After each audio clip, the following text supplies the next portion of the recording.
I'm Tony, and I have progressive supranuclear palsy. Follow me on my journey.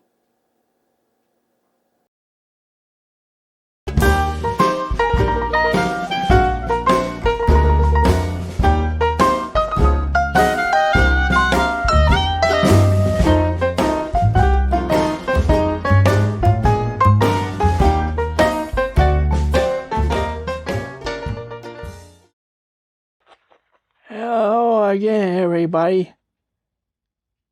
Sorry if I'm destroying your vision with my ultra bright shirt. I'm no longer as conservative a dresser as what I used to be. I've become more whimsical, following the example of a dear friend of mine and her extremely colorful character socks. Here it is, I'm 53, and I embrace my fantasy side.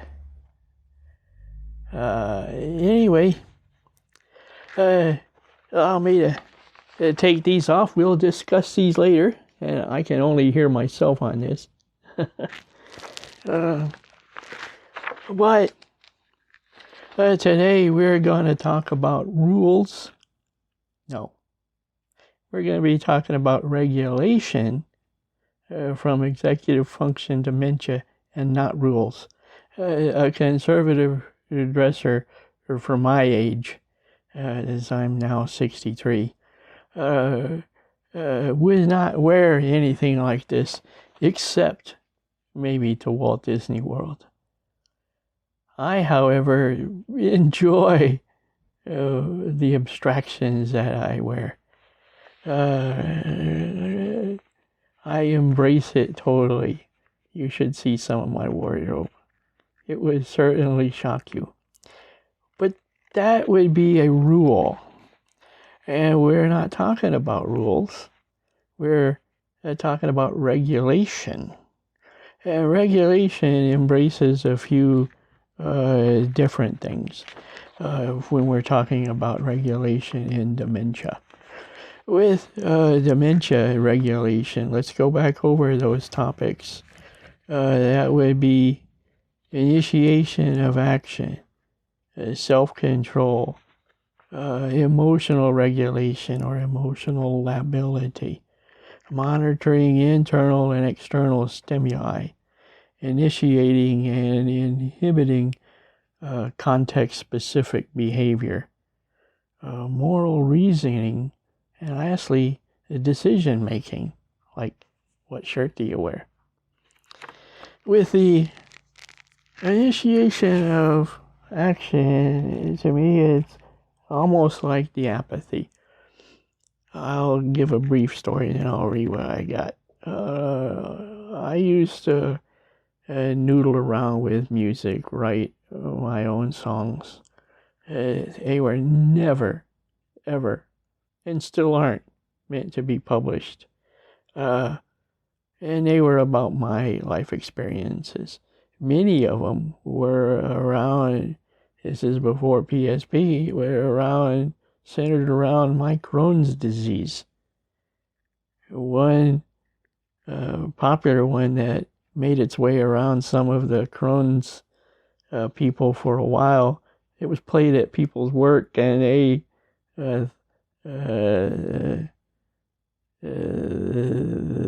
thought that it was pretty good. It was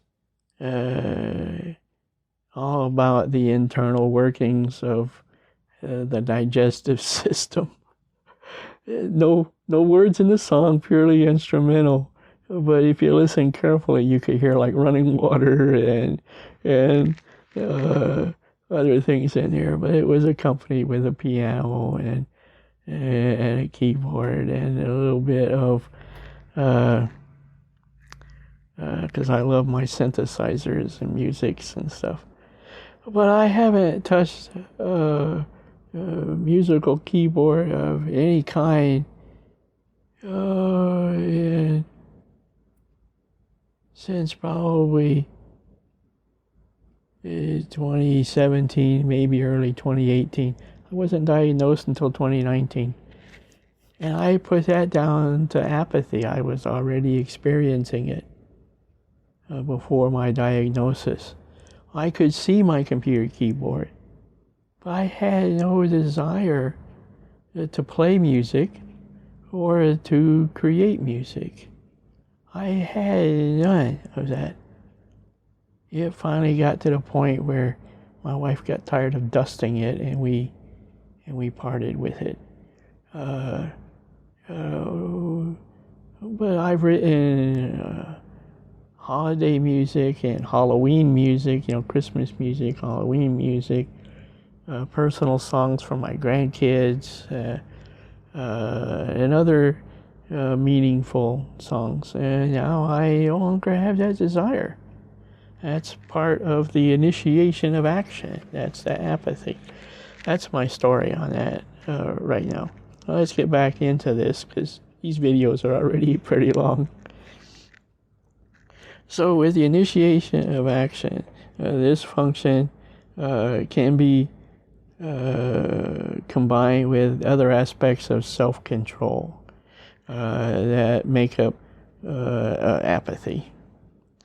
But it also, the self-control makes up for the impulsivity, and you can have a combination of both, and you can have both at the same time, and hopefully I'll explain that.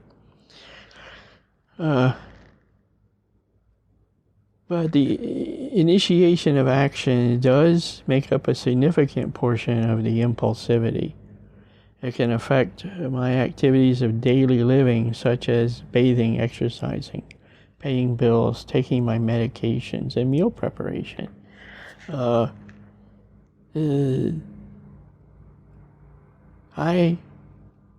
me, even if, and I'm not, but even if I was stable enough to stand in the kitchen, I'm not allowed to prepare meals anymore unless it goes in the microwave or doesn't require an oven or anything. I can fall forward. I haven't burnt myself, so don't worry about that. But I can fall forward, and my wife is worried about that. So we've been barred. As you saw in a video a while back, a couple months ago, I got this new Permobile wheelchair, and you can see my flags decorating it. I'm a veteran, and I'm proud of my flag decorations. But it does stand, and it allows me now to get in the kitchen safely. Not everybody will be able to have these, so as a patient or a caregiver, you have to figure out what's going to be good for you and work out for you. I don't pay the bills anymore. The only time I know about any bills is I'm still on the reminders. I have to read off that email to my wife. That hey, it's time for insurance or AAA or what have you.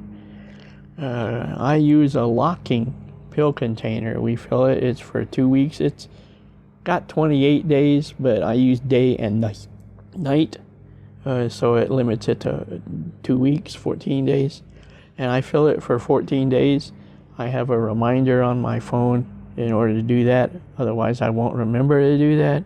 Even if it's empty, I'll go to flip it open and it's empty. Did I take them today? I don't know. That's why I have to have these reminders. My wife has gotten very adept at using the Outlook calendar kind of thing. It's actually Google's what we use, but we use a calendar, and she invites me, and I send invites to her, like if I get a doctor's appointment or something. So we do that. We have bathing and exercising are placed on a weekly. It's Sunday to Saturday, or Monday to Sunday. It's a dry erase calendar with a week and column on the right hand side that I can or that Barb can put notes in. And then on the weekly, it's blocks, separate lines in each block, and each block is pretty big. And she writes the things like, oh, we have a doctor's appointment. I'm going to the hairdresser. We're going to Disney, for a visit. Disney has I previously worked there. We try to go on most Wednesdays. We don't always make it, but we try. And we call it Walt Wednesday. It's just one of the reasons why these videos take so long, because we spend the time out there together doing things, making the memories. So we have this dry erase calendar that we use, but as I mentioned in the previous video, I can see that, and by the time I've walked 15 feet, I will have forgotten everything that was on it. I drink 1 glass, 12 ounces of diet soda a day, and it's either Sprite or root beer. Sprite or root beer is for anything that's beef, and Sprite is for everything else. So I drink a lot more Sprite than root beer, because my wife is a big chicken fan and pork and all the rest of that. But anyway, that's neither here nor there. We have this stuff. She has it in the notes, so that way she remembers, oh, with this meal I need this drink for Tony, those kind of notes is what she puts on there. But the initiation of action, it makes me think like a car that won't start. I'm the car, I need a push to get started. I need a jump with a jumper cable to get started. And lastly, I need a tow. You need to pull me to go take a shower or whatever, and this is where I need to go, but I don't remember how to get there. I don't remember to get there. There's a lot of things that are in there that aren't working anymore. But the initiation of action does have me start things on my own that I shouldn't do. Like the standing up and walking. It was raining outside, and we have a mailbox by the road. We have to go out and check. I asked my wife if she had checked the mail, and she said, no, it's raining outside. Didn't matter to me. I was up and headed towards the door before she stopped me. It was my initiation of action, I'm gonna go to my mind, check the mail. And I'm going to go check the mail, and I have my cane in my hand, so I was fairly stable, and I have a ramp goes down most of it, but I couldn't get to the mailbox. I would have figured that out by the time I got down to the bottom of the ramp. Like, what do I hold on to get to the mailbox? Nothing. I would have fallen. I have this wheelchair now. Didn't even think about taking it. It didn't occur to me to take the wheelchair that I'm sitting in. I stood up, grabbed my cane, and gone. Grab this bad boy, this teal. You recognize the color, teal? Our PSP ribbon color. Grabbed that cane, and I was headed out. It's the impulsivity part, For the self-control, have you ever wanted a snack but purposely limited the amount, or even skipped it altogether because you wanted to reach another goal, like for dieting or low blood sugar or something? I can't do that. I can't limit that. My self-control issues aren't just snacks, of course. That's just an example. But I do have some OCD type behavior. It's not listed as OCD, obviously, but I have that kind of behavior. And some of the things that we may experience is I repeat myself. I may say the same thing over and over. Even in these videos, I may have repeated myself, and I don't remember. But I will say a phrase or somebody's name or something over and over, and I'll be saying it out loud, over and over, and I just have a hard time stopping myself. It's that self-control. I wipe the table constantly with my hand when I'm at the table. It's constantly I'm wiping it. It doesn't matter if it's been cleaned. It doesn't matter if I cleaned it. I'm still wiping the table over and over. That's me. Other people do things like picking at their clothes, They may think that there's, bad lint or something on it. I don't know. But they pick at their clothes or a blanket or something like this. Some of the tools that people have used they may have a remote control and keep wanting to press the buttons. Some of the tools that they use are, for the remote control, you take the batteries out, or you get them a remote control with no batteries. It doesn't work anything. And just let them press the button.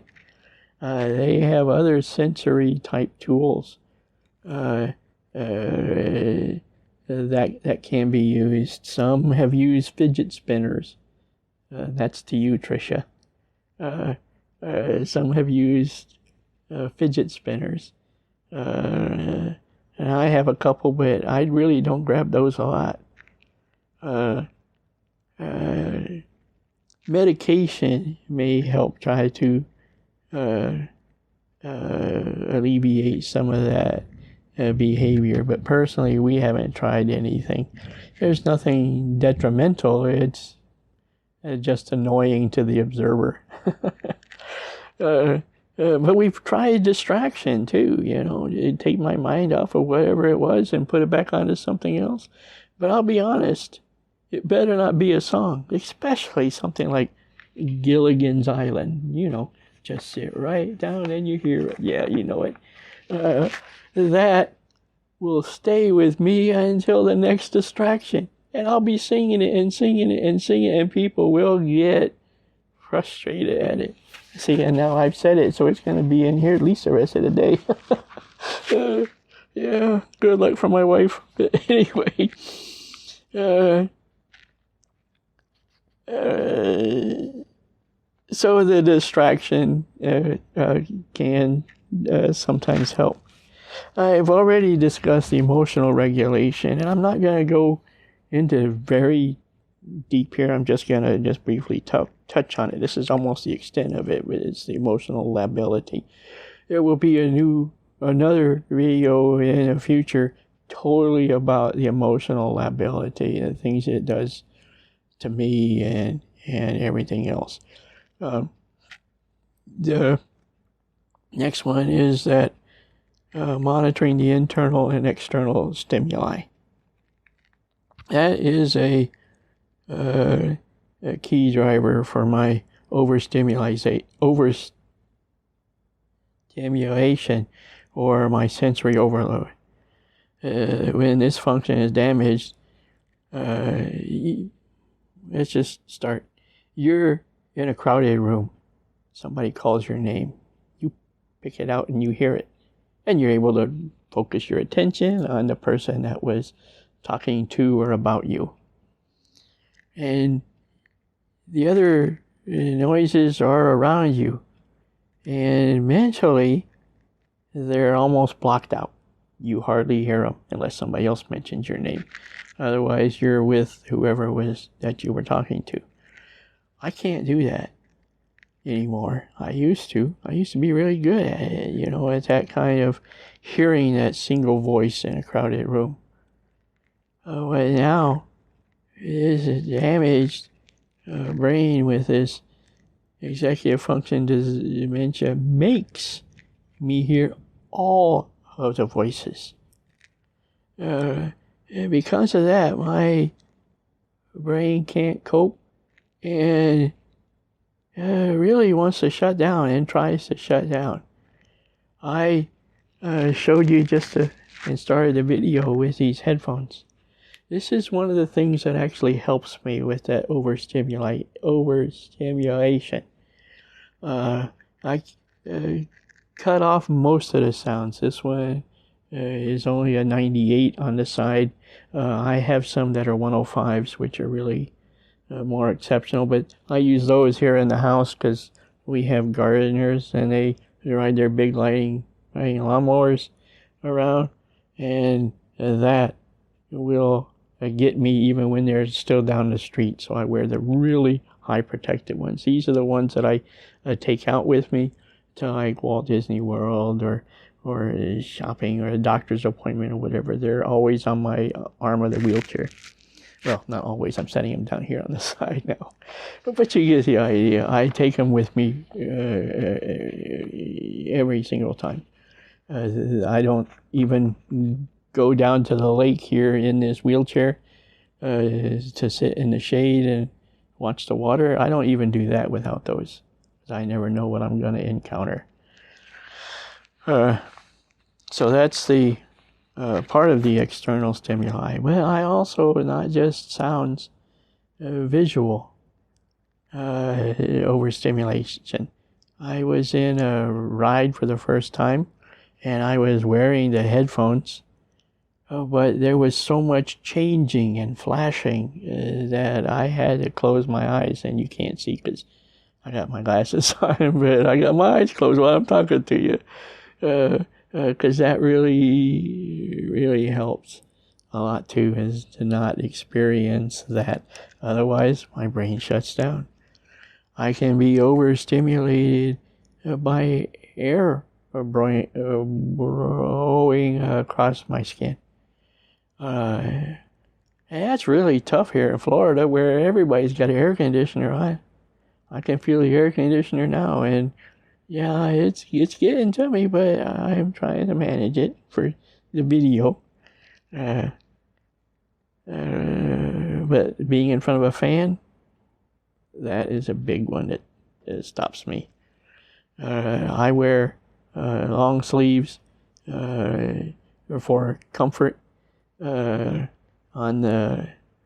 I'm even in warm weather, I'm feeling cold quite often, but also if it's breezy, I'll wear long sleeves to stop the breeze coming across my arms and stuff. I've discussed the decision making, I think, in the first of these videos. My wife really needs to present me with 3 or less choices, 2 or 3 choices, items. Because my brain will end up in this loop and I can't get out of it. The only way to break the loop, if it's an open-ended thing, is to really just fall back to emotional lability. It doesn't solve anything, it doesn't get anything done, but yet it happens. And my brain can't cope with all that, and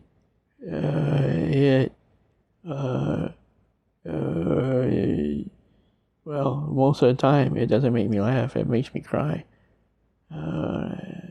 And I'm being honest about this. This is not a sad cry. This is out and out tears and everything.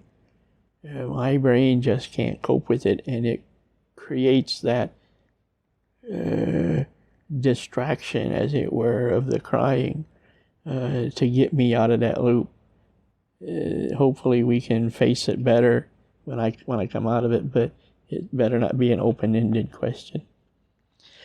The initiating and inhibiting of context-specific behavior. This can equate to like the conditioning of a mouse to expect a treat with the sound of a ringing bell, right? Now that you got that in your head. This basically something like, for us, it would be like a patient that pockets their food, puts it in their cheek and doesn't do it. The context is that we open our mouths for food, right? The food enters. We, generally speaking, without this disease, we would chew our food and swallow. But with context-specific behavior inhibited due to the dementia, you may open your mouth, receive the food, but it just sits there.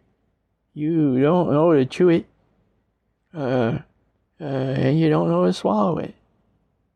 That's that context-specific behavior. Is like the pocketing of food. And some of you may experience it, some from caregivers, some the patients. It's nothing that you can control. It just happens. Your brain it doesn't work right anymore. The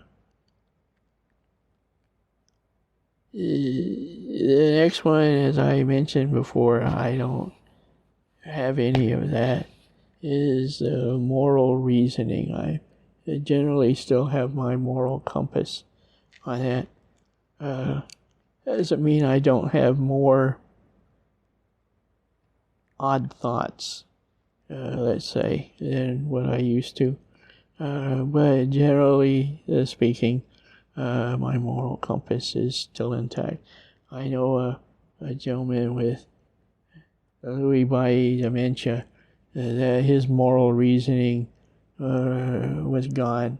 He would proposition, even with his wife there, proposition women for sex and things like this. He had no problem removing his clothing, no matter where he was, right? Now, he is an extreme example of this, and it can be embarrassing when it happens to you, the caregiver. I'm speaking directly to you. If it happens to me, I, one, won't have a memory of it, but two, I won't be able to stop the behavior. I won't know what did it. I won't know that it's inappropriate. We can discuss it. It doesn't matter. It will happen again because I don't know it anymore. That kind of thing is gone. But for the caregiver, it's going to be very embarrassing, especially if you're the wife, of a husband, or the husband of a woman that propositions men, and you're right there. You may be even pushing her wheelchair or whatever. This is a pretty serious side effect of this executive function dementia that may need to be addressed. Will probably need to be addressed by outside agencies. But one of the first things that you need to get over after your initial shock and embarrassment is that it is part of the disease, and you need to keep that in mind, and you need to let those that are experiencing it know, who are experiencing this behavior, the woman or the man that was propositioned or whatever. You just let them know gently that this person that you're with has a brain disease, and they can't control that kind of behavior, and that you apologize for them as an advocate would. You need to advocate for them as that caregiver. And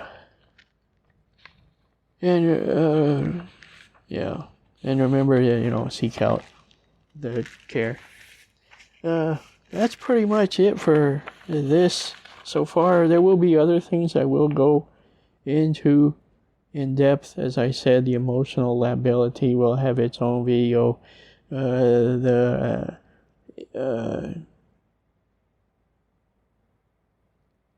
apathy and impulsivity will have its own video, as well. But those are further down the road. The next video is going to be more towards the caregivers, and it's going to be my wife talking about it, my wife Barbara. She's going to be the one on the camera. I'll be behind the camera because I'll be having to push the buttons and stuff, but she'll be the one talking about it. What it's like to experience these from her side, what coping mechanism she uses, if any. Sometimes it's just that she waits for me to be gone out of the room or whatever, and she cries. I mean, it's just one of her coping mechanisms. I don't know exactly what she's going to talk about. That's up to her. But she will talk about it. And so this was Dementia 103. And the next one is Dementia 104, the final in the 4 dementia videos that we wanted to do. And that is caregiving for dementia. Now, I want to close this in the usual way, but with one the statement before. You may see this shirt again. Prepare yourself. Anyway, thank you for being with me through these videos. And